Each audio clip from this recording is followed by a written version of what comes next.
الله عليه وعلى آله وأصحابه وبعد. سلام الله عليكم جميعا ورحمته وبركاته. كل عام وأنتم بخير، كل عام وأنتم إلى الله أقرب وعلى طاعته أدوم.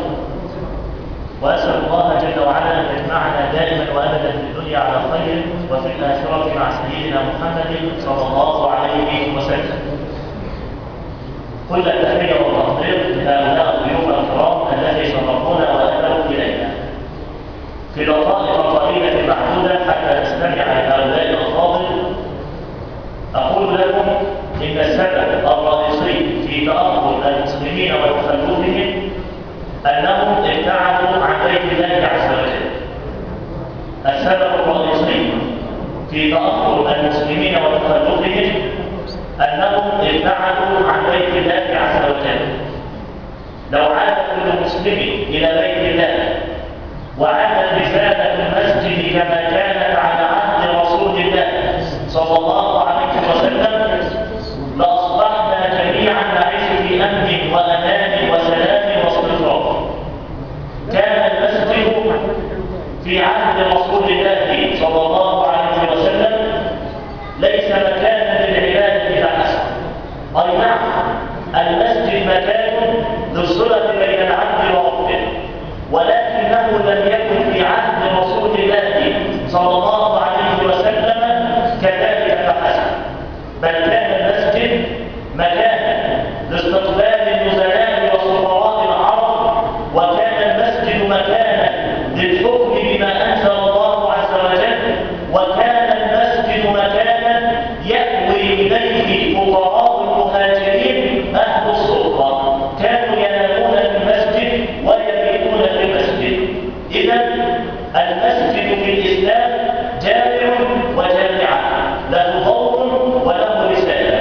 إن عادت رسالة المسجد إلى المسجد اليوم كما كانت على عهد رسول الله صلى الله عليه وسلم فسوف ينصلح حالنا جميعا.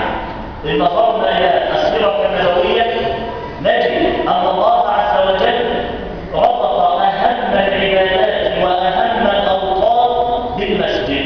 صلى على رسول الله. الإسراء والمعراج، الإسراء والمعراج مرحلة فاصلة في تاريخ الأمة. حينما تكلم القرآن عنها ربطها بمسجد إلى مسجد آخر. قال جل وعلا: سبحان الذي أسرى بعبده ليلا من المسجد الحرام إلى المسجد الأقصى. الإسراء بدأ من مسجد وانتهى إلى مسجد، والإسراء والمعراج مرحلة فاصلة في تاريخ الأمة. تحويل القبلة كان من مسجد إلى مسجد. نبينا صلى الله عليه وسلم حينما هاجر من مكة إلى المدينة كان من أوائل أعماله صلى الله عليه وسلم في المدينة تأسيس المسجد. تأسيس المسجد، نعم. ظل النبي صلى الله عليه وسلم 13 سنة في مكة يؤسس الساجد، ثم عندما هاجر إلى المدينة المنورة قام بتأسيس المسجد. لذلك قال علماؤنا: الساجد قبل المساجد. فحينما قرأت هذه المقولة لأول مرة قلت: والمساجد تأتي بالساجد. قال علماؤنا: الساجد قبل المساجد، الساجد قبل المساجد. لا بد وأن تكون مسلم حقيقي. يا أيها الذين آمنوا اتقوا الله حق تقاته، تتقي الله عز وجل كما ينبغي، تراقب الله تبارك وتعالى كما أمرك، تراقب ربك في كل كبيرة وفي كل صغيرة. إن فعلت ذلك كنت بحق ساجد لله عز وجل. الساجد قبل المساجد، والمساجد تأتي بالساجد. حينما يبنى مسجد ويشيد مسجد فإن هذا المسجد سوف يأوي إليه المسلمون لكي يقيموا فيه شعائر الله عز وجل. إذا أيها السادة، لن ينصلح حالنا ولن تعود قيادة وسيادة من المسلمين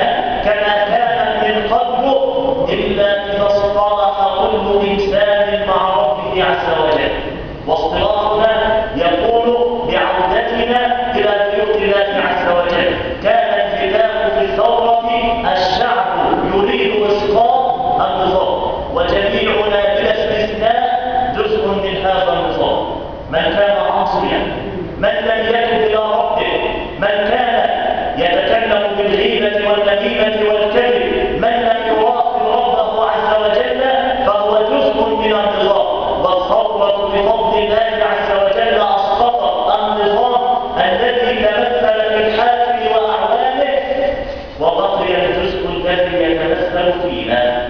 لا بد وأن نصطفق مع الله عز وجل وتوبوا إلى الله جميعا أيها المؤمنون. أيها المؤمنون، أيها المؤمنون، لم يكن ربنا جل وعلا أيها العاصون نادى على المؤمنين وأمرهم بالتوبة، فما بالكم بنا نحن؟ ما بالكم بالمؤمنين، للمقصرين، للمعرضين، للغافلين عن رب العالمين؟ لا بد وأن نصطلح مع الله، ورمضان فرصة عظيمة لكي نتزود فيه بالطاعة والعبادة وبكل ما يرضي الله عز وجل. نسأل الله جل وعلا أن يغفر لنا ذنوبنا وإسرافنا في أمرنا. اللهم اهدنا واهدنا واجعلنا سببا لمن اهتدى. وآخر دعوانا الحمد لله رب العالمين، وصل اللهم وسلم وبارك على سيدنا محمد وعلى آله وصحبه أجمعين.